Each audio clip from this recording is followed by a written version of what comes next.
Hey everyone, Dr. Frunkey here with a knife comparison that I think is long overdue. But I think it's very valid because these are two knives with very similar philosophies, but very different executions. So what we have in front of us is the Hinderer XM-18 and the Curtis F3 Medium.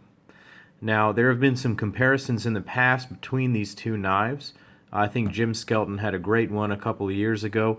Most of those comparisons come from about 3 years ago when this was really getting popular. At that time, the medium version was a 3.5-inch blade. This is now 3.25-inch blade.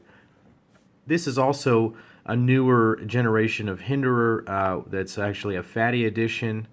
So both of these knives do represent sort of the newest evolution of these two brands and these two types of knives. But they are a little bit different from just your standard fare. Both of these knives have standard editions. The XM-18 in the normal size with a plainer finish will come in around $425. The fully standard F3 on the Curtis website will run you about $625. If you have police, military, or police or military discount, both of these I think can be had for cheaper depending on where you buy them. So let's talk about the blades in terms of their specs and how they're similar and how they're different. Both are titanium frame lock flippers. These two happen to have some anodization done to them, so a little bit different than the standard editions in that regard as well. But both high quality titanium.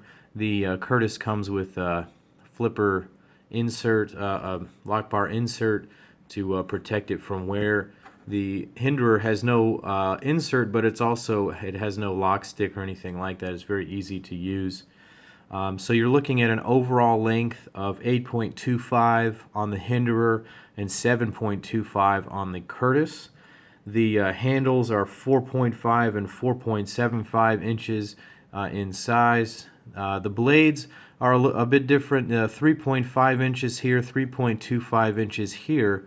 But the geometry of these blades, you get a nice amount of cutting length along the Curtis that you don't necessarily get on the Wharncliffe blade up here on my Hinderer, but the Hinderer also comes in the Spanto grind. So that might be a more valid comparison to have that edition here right now, but this is what I have.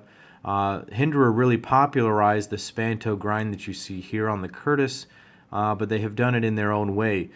Another evolution of this Curtis is that grind has changed a little bit. So on those videos from a few years ago, the Curtis grind had a straight line down to the Spanto tip there, but now you can see he's hollow grounded and there's a cool curve there, reminding you that this blade is hand ground, and this is just a little bit nicer, another level beyond even what the Hinderer is like now. So back then, these knives, I think, were even more comparable in terms of their state of evolution, but this has continued to change, whereas the Hinderer has really remained about the same. And even though they've improved the detents, so this thing fires awesomely every single time, you can still half fire it by just not light switching it the right way. It still will light switch, but you just have to do it really hard.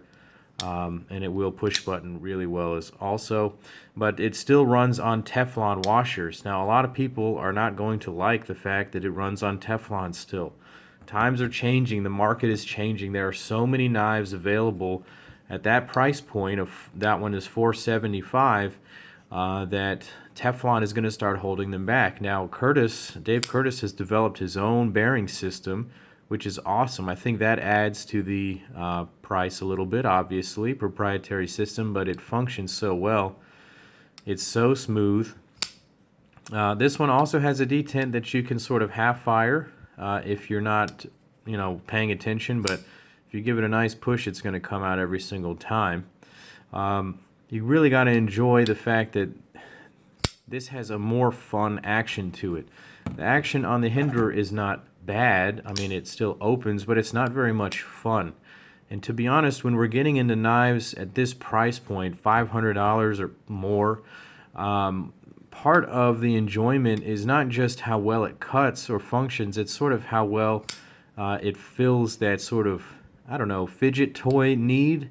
A lot of people are getting into the spinners, but knives sometimes can function like that as well, just a fidget toy. And I have to say the Curtis beats that just handily in that regard. Now, people will argue this is built more for purpose use or purpose built, and that's fine, but I think this Curtis will accomplish anything that this Hinderer will do, and do it with a little bit more style. So in terms of the build materials, there's not a huge amount of difference. These are both titanium frame locks. This one has an insert of carbon fiber. The standard Hinderers will always come in G10 on these scales. You can buy newer scales. A carbon fiber scale is $100 or more. That's just this thing here. You can buy a full titanium scale. That's going to be $200. It can be textured. You can get copper for $150. So for $200 to get a full flat piece of titanium, you're going to be at the same price as a full flat piece of titanium on a Curtis here, and that's at $625. So think about it when you're looking at if you're looking at a Hinderer, definitely give this a look, because this is a very similar philosophy, and you're looking at the same price points. If you're thinking about going and customizing all this, look at a Curtis for sure. This Curtis comes in at 5.3 ounces, and because of its smaller size, it's a little bit easier to carry. Both of them have these awesome clips, and so they both carry at about the same depth, but the shorter handle here and sort of the overall smaller profile and the lighter weight of this particular edition make it easier to carry. That, in combination with the smoother, more reliable action, the more predictable closure, that makes this my preference for an everyday carry knife. In addition, I've gotten a huge appreciation for the hollow grind and how thin you can make a thick blade behind the edge. This slices beautifully. This Wharncliffe edition, not so much. It's a fairly large flat grind. It's not particularly thin behind the edge. It slices okay. It's much better for things like box opening or that kind of thing, but this is a better general use knife, and I don't just open boxes. I cut a lot of different things, and I think that this grind provides more utility. Now, if I had a Spanto edition of this, it might be a different story, but we're comparing these two knives right here. In terms of fit and finish, you're going to get a slightly higher degree on the Curtis because it's built by one guy, and slightly is an understatement. This knife is built by a guy that is basically an engineer, and his attention to detail is amazing. So everything is done perfectly. Everything is tightly put together.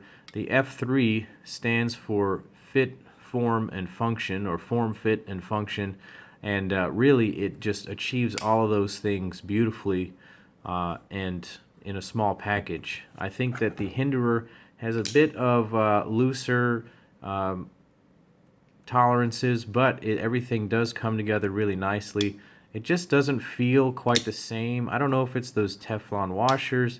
There's just something about it. It's incredibly solid, but it's just it's a different feel than the Curtis. I can't quite put my finger on it. If you can hear it in the lockups, in the firing, maybe you can understand what I'm saying.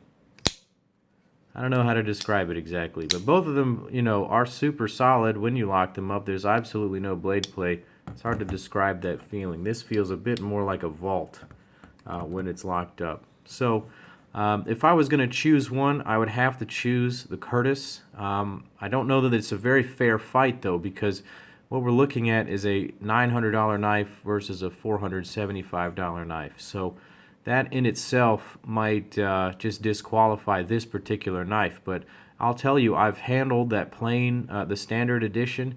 It might even be smoother than this one. Maybe it's because of the anodization, I don't know, but the action is even better on the standard edition, and I'd be hard-pressed to choose a Hinderer again over a Curtis now that I've had both. I hope this video has been helpful for somebody. If you're looking for knives this season to buy for yourself, definitely look into the Curtis F3. Highly recommended. Obviously, the Hinderer is still going to live on. It's an amazing blade, and it deserves all of the reputation that it has in a good way, and I really have enjoyed owning this knife.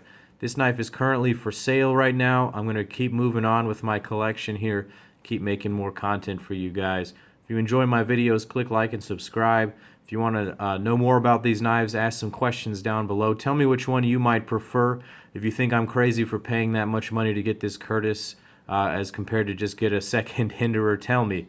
I enjoy the discussion, and this is a lot of fun. So thanks, guys. This is Dr. Frunkey saying take care.